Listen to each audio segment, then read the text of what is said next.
Hello and welcome back to another lookism video. ఇవాళ మనం chapter 16 నుంచి 20 వరకు కవర్ చేయబోతున్నాం. అంటే ఎప్పట్లాగే 5 చాప్టర్స్. ఇంకా లేట్ చేయకుండా చాప్టర్లోకి వెళ్తే మన జాక్లీతో ఫైట్ చేయడానికి వీళ్ళంతా రెడీగా ఉంటారు. వీడు అంటాడు అనమాట ఒకడు ఈ బ్యాచ్లో నుంచి, నీ ఫ్రెండ్స్ ఏరి వాళ్ళని కూడా బిలు, ఏంట్రా బలిసిందా అని చెప్పి జాక్ అంటాడు. అప్పుడే మన జాక్కి గుర్తొస్తుంది, ఇవాళ నేను ఫైట్ చేయను అని చెప్పి మీరాకి ప్రామిస్ చేసి ఉంటాడు కదా. జాక్లీ అంటాడు, మీ టైం బాగుందరా, లేకుంటేనా ఇక నుంచి నన్ను ఫాలో కామాకండి అని చెప్పి జాక్లీ అక్కడి నుంచి వెళ్ళిపోతుంటే వీళ్ళు మాత్రం నవ్వుతారు. ఏంటి నువ్వు మా మీద దయదలుస్తున్నావా? వీళ్ళు వెళ్తారా జాక్లీని? అబ్బేలే, మనోడు ఎక్కడికి వెళ్తే అక్కడ. మొదటిగా మనం క్యాంటీన్ సీన్ చూస్తాం. అక్కడ జాక్ మీరా కోసం స్నాక్స్ తీసుకుంటుంటే వీళ్ళు అడ్డం వచ్చేసి ముందు మాకు కావాల్సింది ఇవ్వండి అని చెప్పి తీసుకొని వెళ్తారు. ఇదే అనుకుంటే మనోడు లైబ్రరీలో ఒక చోట కూర్చున్నాడు కదా, డెస్క్ మీద కూర్చొని చెక్కుతూ ఉన్నాడు. అక్కడ మీరా లీ అని రాసి ఉంటాడు డెస్క్ మీద, గుర్తుపెట్టుకోండి, మీరా లీ. ఎనీవేస్, అక్కడ మనోడు ఒక స్నాక్స్ ప్యాకెట్ పెట్టుంటాడు, అది సంథింగ్ చిప్స్ అనుకుంటా. దాన్ని ఏంటంటే వీళ్ళు దొంగతనం చేస్తుంటారు. పక్కనే చూస్తే వీళ్ళు ఒక్కొక్కటి ఓపెన్ చేసి తింటూ ఉంటారు. అది నా స్నాక్స్ ప్యాకెట్ అంటే, ఎదురా ప్రూఫ్ ఎదురా, నీ ప్యాకెట్ అంటే నీ ప్రూఫే ఉంది నీ కాడ. మన జాక్లీ ఒక్కసారిగా ఏదో కొట్టేటట్లు వేస్తాడు. వాళ్ళు భయపడిపోతారు. అవునా అంటారు, ఓరే అనవసరంగా భయపడిపోయాను వీడి కోసం. మన జాక్లీ ఏం పట్టించుకోకుండా అలా బయటికి వెళ్ళిపోతాడు. ఉడికిపోతూ ఉంటాడు. ఈ నా కొడుకులు మాటించకుండా ఉండుంటే మీరాకి ఒంగోబెట్టి గుద్దేసి ఒక్కొక్క నా కొడుకుని అని మన జాక్లీ అనుకుంటూ ఉంటాడు. అప్పుడే మీరా వచ్చి, ఏమైంది జాక్ అని అడుగుతుంది. అబ్బాయి ఏం లేదు, మనం డేట్కి వచ్చాం గుర్తుంది కదా, అన్ని మంచి విషయాలు ఆలోచించి ఏం కాదు అని చెప్పి మీరా అంటూ ఉంటుంది. అప్పుడే వాళ్ళలో ఆ గుండు నా కొడుకు ఉన్నాడు చూడండి, ఆ గుండు నా అలా ఆడొస్తాడు. వాడు వచ్చి, హే బుడ్డోడా తినేనా నీ అమ్మాయి?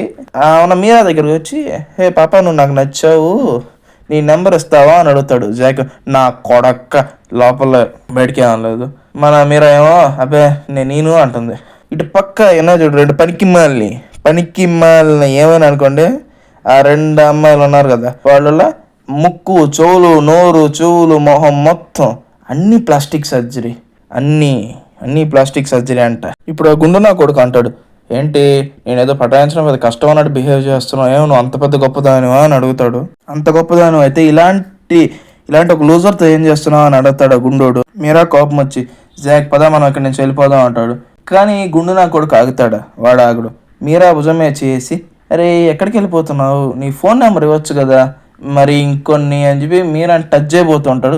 జాక్ ఏమైనా తను తట్టుకోగలడు, కానీ మీరాకి ఏమైనా వాడు ఒప్పుకుంటాడు. అబ్బేలా ఒక్క పంచు సైతమా బూనేస్తాడు జాక్లోకి. ఒక్క దెబ్బ దవడ పుళ్ళు రాలిపోతాయి. ఆ గుండు పగిలిపోతుంది నేలకు తగిలి, నాక్ అవుట్. ఇంకా మిగతా ఇద్దరు చెత్త నా కొడుకుల్ని కూడా ఫినిష్ చేయాలి కాబట్టి జాక్ వాళ్ళ సైడ్ మూవ్ అవుతూ ఉంటాడు. అప్పుడే వెనకాల నుంచి వీళ్ళు అంటారనమాట, ఏవాడు నీకు తెలుసు అంటే, ఆడు నాకు తెలియకపోవడం అంటే Jack Lee the pro boxer of జే హై అని చెప్తారు. అంటే బాక్సింగా వీళ్ళిద్దరికి పడిపోతూ ఉంటుంది. జాక్లీ ఒంగోబెట్టి నిల్చోబెట్టి అన్ని యాంగిల్స్ బట్టి గుద్దేస్తారు ఇద్దరిని. అవును అంటాడు, మీ ఇద్దరిని మీరా అంతా న్యాచురల్ గాడిద మొహాలారా అంటాడు. ఇంకా మనం నెక్స్ట్ సీన్లో డానియల్ ఇంట్లో చూస్తాం. అక్కడ వాళ్ళ అమ్మ వచ్చి మన లిటిల్ డానియల్ పక్కన కూర్చుంటుంది. ఓకే, నా బిడ్డ బాగా అలసిపోయినట్టున్నాడు, అందుకే నిద్రపోతున్నాడు. ఇప్పుడు సడన్గా లేపి సర్ప్రైజ్ ఇస్తే మనవాడు ఎలా రియాక్ట్ అవుతాడో చూడాలని వాళ్ళ అమ్మ అనుకుంటూ ఉంటుంది. అప్పుడే మన బిగ్ డానియల్ కూడా, సెకండ్ బాడీలో డానియల్ కూడా రావడంతో వాడు అనుకుంటుంటాడు, ఏంటిది నా ఇంట్లో ఎవరు లేరు కదా, ఇలా తెరిచింది ఏంది అని.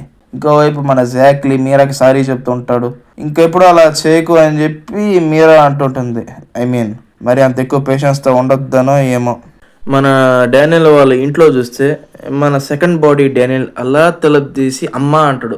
మన డానియల్ వాళ్ళ అమ్మకి అర్థం కాదు ఏం జరుగుతుందని.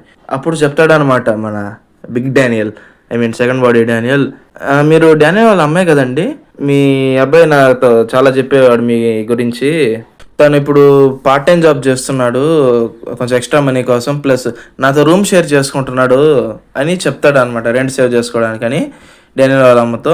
వాళ్ళ అమ్మ చాలా హ్యాపీ అయిపోతుంది, నా కొడుకు ఇప్పుడే డబ్బులు సేవ్ చేసుకుంటున్నాడు, బాగా పెద్దోడు అయిపోయాడు అని. మన డానియల్ పార్క్ నిద్రపోతూ ఉండడంతో ఇంకా మన బిగ్ డానియల్ వాళ్ళ అమ్మని, ఇక్కడ పక్కన ఒక కెఫే ఉందండి, కొత్తగా వచ్చారు కదా మీరు, కాఫీ ఏమైనా తాగేసి వెళ్ళండి అని చెప్పి ఇన్వైట్ చేస్తాడు. అక్కడికి వెళ్తే ఒక కాఫీ పేరు చెప్తాడు మన డానియల్.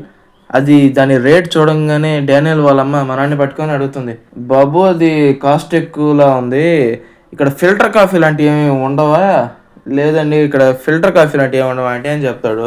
అయితే పర్లేదు మంచిది తాగి వెళ్ళిపోతాను అని చెప్పి అంటాడు. అక్కడ కఫేలో పనిచేసేది ఎవరో తెలుసా, మన జేస్, ఐ మీన్ మన వాస్కో రైట్ హ్యాండ్. డానియల్ వాళ్ళమ్మ మన ఆడుతూ ఉంటుంది, నువ్వు చాలా హైట్ ఉన్నావు, బాగా పాపులర్లా ఉన్నావు, ఇక్కడ అందరూ నీ వైపే చూస్తున్నారు, నా కొడుకు కూడా ఇలా ఉంటే బాగుండేది అని చెప్పి ఇంకా మాట్లాడడం స్టార్ట్ చేస్తుంది. ఇంకా మనోడు అనుకుంటూ ఉంటాడు, మా అమ్మ ఇప్పటిదాకా ఇట్లాంటి కాఫీ కూడా తాగలేదు, నేను మాత్రం వచ్చి ఇక్కడ అన్ని ట్రై చేస్తూ ఉన్నాను అని చెప్పి మనోడు కొంచెం బాగా ఫీల్ అవుతూ ఉంటాడు. ప్లస్ పక్క టేబుల్లోనే మన వాస్కో వాళ్ళ గ్యాంగ్ అంతా కూర్చో ఉంటుంది. ఇప్పుడు మాట్లాడుతూ డానియల్ వాళ్ళ అమ్మ చాలా మాట్లాడతారు, మా డానియల్ చిన్నప్పుడు చాలా బాగుండేవాడు, ఇప్పుడే కొంచెం బొద్దుగా వచ్చాడు, కానీ తను చాలా హ్యాండ్సమ్ కదా అని చెప్పి చెప్తూ ఉంటుంది. మన బిగ్ డానియల్ అనుకుంటూ ఉంటాడు, మా అమ్మ ఎప్పుడు నాతో ఇంతలా మాట్లాడలేదు, నేను ఫస్ట్ టైం చూస్తున్నాను అని అంటాడు. ఇంకా మాట్లాడుతూ లాస్ట్లో ఇలా అంటారనమాట, నువ్వు డానియల్ నేను బులీ చేయమాకమ్మా, కొట్టమాకు, తట్టుకోలేడు అని చెప్పి ఇక కాఫీ బిల్ కట్టే టైంలో డబ్బులు ఇచ్చేసి అక్కడ చేసి అడుగుతుంది, బాబు ఆ మూలన చూడు కార్డ్బోర్డ్స్ అవి నేను తీసుకెళ్ళొచ్చా అని. మీరు తీసుకెళ్ళొచ్చండి, ఎవరు వాటిని తీసుకెళ్ళరు. మన డానియల్ వాళ్ళ మా బిగ్ డానియల్తో అంటుంది, బాబు నువ్వు ఇది డానియల్కి చెప్పి మాకు తను కొంచెం ఇబ్బందిగా ఫీల్ అవుతాడు, నేను అట్లాంటి వాటిని వేస్ట్గా పోనివ్వలేను, మనీ వస్తుంది కదా అంతేనా అని చెప్పి ఒక 5000 ఎన్నే అనుకుంటా ఇచ్చి మన డానియల్కి తను వెళ్ళిపోతుంది. బయటకు రాగానే మనకి వాస్కో ఎదురవుతాడు డానియల్కి, నువ్వు ఇంక హద్దులు దాటేస్తున్నావు, నాతో పాటు రా, నీకు గుణపాఠం నేర్పించాలి అంటాడు. వాస్కో మన డానియల్ని ఒక అండర్ కన్స్ట్రక్షన్ నుండి ఒక బిల్డింగ్ సైట్ దగ్గరికి తీసుకొస్తాడు. అక్కడ వెళ్ళంగానే తన జాకెట్ షర్ట్ తీసేసి మన డానియల్ టెన్షన్ పడిపోతుంటాడు, ఏంది వీడు నన్ను ఇక్కడ పిలిచాడు, ఏం జరగబోతుందో ఏంటో అని. వాస్కో అంటాడు, ఇంకా మొదలెడదామా. ఇంకా డానియల్ అనుకుంటూ ఉంటాడు, నేను ఏం తప్పు చేశానని చెప్పి వాస్కో నాతో ఫైట్ చేయాలనుకుంటున్నాడు. అప్పుడు మనకు తెలుస్తుంది అసలు విషయం ఏంటి అని. మన వాస్కో అంతా తప్పుగా అర్థం చేసుకొని ఉంటాడు. అంటే డానియల్ వాళ్ళ అమ్మ మనవాడికి డబ్బులు ఇస్తుంది కదా, దాన్ని చూసి మొదటిగా కన్వీనియన్స్ స్టోర్ అబ్బాయి, పైగా వాడిని గుర్రంలా వాడుకున్నావు, ఇప్పుడు వాళ్ళ అమ్మ నాన్నలను కూడా ఇబ్బంది పెడుతున్నావా అని చెప్పి వాస్కో డానియల్ ఛాలెంజ్ చేస్తుంటాడు. ఆ అబ్బాయి వాళ్ళ అమ్మ ఇచ్చిన డబ్బులు నాకు ఇచ్చేయని. వాస్కో ఉద్దేశం ఏంది, ఆ డబ్బులు తీసుకెళ్ళి మన లిటిల్ డానియల్కి ఇద్దామని. కానీ మన డానియల్కి అది ఎలా అర్థం అవుద్ది, ఓకే వీడు కూడా లోగన్ ఇలాంటి వాడే అయితే. మన డానియల్ తన చిన్నప్పటి నుంచి ఎప్పుడు కూడా తన మనీని తను ప్రొడక్ట్ చేసుకోలేకపోయేవాడు, ఈ లోగన్లు వాళ్ళకి ఇవ్వడంతోనే సరిపోయింది. ఇప్పుడు ఈ బాడీలో కూడా మళ్ళీ అదే రిపీట్ అవ్వడం మనకి ఇష్టం లేదు, నేను డబ్బులు ఇవ్వను అని చెప్పి వాస్కోతో అంటాడు. ఓకే ఇవ్వవా అని చెప్పి ఇంకా ఫైట్ స్టార్ట్ అవుద్ది. పంచ్ మీద పంచ్ వాస్కో విసురుతూనే ఉంటాడు. మన డానియల్ అన్నింటినీ ఏదో విధంగా కష్టపడి డాచ్ చేస్తూ ఉంటే వీడు డాచ్ చేయగలుగుతున్నాడు, కానీ అంత బిగినర్లా కనపడుతున్నాడు. ఇంకా జాక్లీ పోస్టర్ తీసుకుంటాడు. ఆ పోస్టర్ చూడగానే ఓకే వీడు ఒక అవుట్ బాక్సర్, అంటే ఈ స్ట్రీట్ ఫైటింగ్ వాటి వల్ల బాక్సింగ్ నేర్చుకున్నాడు, పర్ఫెక్ట్ కోచ్ అలా నేర్చుకున్నవాడు కాదు అని మన డానియల్ చెప్తాడు.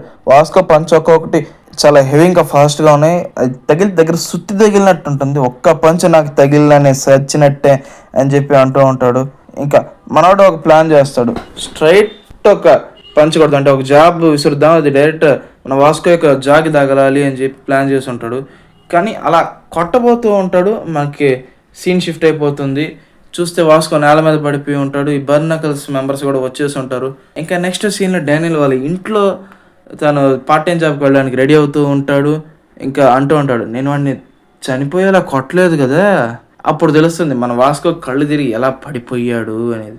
ఏం జరిగిందంటే ఆ జాబ్ విసిరే టైంలో మన వాస్కో కూడా సేమ్ జాబ్ ఎత్తులో చేస్తుంటాడు కదా, దాన్ని తప్పించుకొని ఒక స్పిన్ ఎల్బో కొడతాడు మొహానికి. వాస్కో దెబ్బకి అన్కాన్షియస్ అయిపోతాడు. అవుతూ చెప్తాడు, ఓకే వీడికి బాక్సింగ్ అది మొయిథాయ్ కూడా వచ్చా, ఇలాంటి వాళ్ళని నేను గెలవలేను అని చెప్పి వాస్కో చెప్తాడు. నెక్స్ట్ సీన్లో మనం ఒక ఫిల్లర్ క్యారెక్టర్ని చూస్తాం. వీడు ఇంకా 2 ఫ్రెండ్స్ ఉంటారు, జస్ట్ ఒక్క ఫంక్షన్కి మాత్రమే వీళ్ళు పనికి వస్తారు. ఎనీవేస్ వీడి కథ ఏంటంటే వీడి దగ్గర పెద్ద గొప్పగా వేసుకుందాం అంత బట్టలు కానీ షూస్ కానీ అంత లగ్జరీగా ఏమీ లేవంట. వీళ్ళ అమ్మ నాన్న తండలు పెట్టి సెకండ్ హ్యాండ్లో వస్తువులు, రింగులు, బ్రేస్లెట్లు, వాచీలు ఇవన్నీ కొంటున్నాడు. వీడికి ఇంకో 2 ఫ్రెండ్స్ తోడవుతారు అనమాట. వాళ్ళు ఏంటంటే నిజంగా డబ్బు ఉన్న వాళ్ళు, కొంచెం పర్లేదు. వీడికి ఏంటంటే మన జాక్ అంటే కొంచెం అసూయ. ఇంకా జాక్ కన్నా ఇంకో తోపు ఉన్నాడు కదా జే హాంగ్, సియోలు మొత్తాన్ని కొనేసి అంత డబ్బు ఉంది వాడి దగ్గర. వీడు ఒక్క రింగ్ పెట్టుకో ఉంటాడు కాస్ట్లీది, మన జే 5,000కే ఉంటాయి ఆ రింగ్స్. వీళ్ళు అమ్మాయిల ముందు షో కొడుతూ ఉంటారు, నేను ఆ బైక్ కొంటాను, ఈ బైక్ కొంటాను, నాన్నకానేసి డబ్బులు తీసుకుంటాను. అమ్మాయిలు మాత్రం వీళ్ళని పురుగుల కంటే హీనంగా చూస్తూ ఉంటారు. అప్పుడే మన డానియల్ పార్క్ క్లాస్లోకి ఎంట్రీ చేస్తాడు. వీళ్ళందరికీ ఏంటంటే డానియల్ అంటే పిచ్చ జలస్. మనోడు హైట్ ఉంటాడు, లుక్స్ ఉన్నాయి, అంతా బాగుంది, విత్ ఫైటింగ్ కూడా ఉంది, ఎగ్జాక్ట్లీ నోడించిన ఒక అచీవ్మెంట్ కూడా ఉంది. కానీ వీడు ఇలా ఆలోచిస్తుంటే వీడు పక్కనోడు అంటాడు, హే ఇవన్నీ బాగానే ఉంది, నువ్వు చూసావా ఆ బ్యాగ్ చూడు అది ఎంత పాద్దు, పైగా ఆ చెప్పులు చూడు, వాడు రోజు అయ్యే వేసుకొని వస్తుంటాడు. మేబీ వాడు పూర్ ఫ్యామిలీ అయి ఉంటాడు.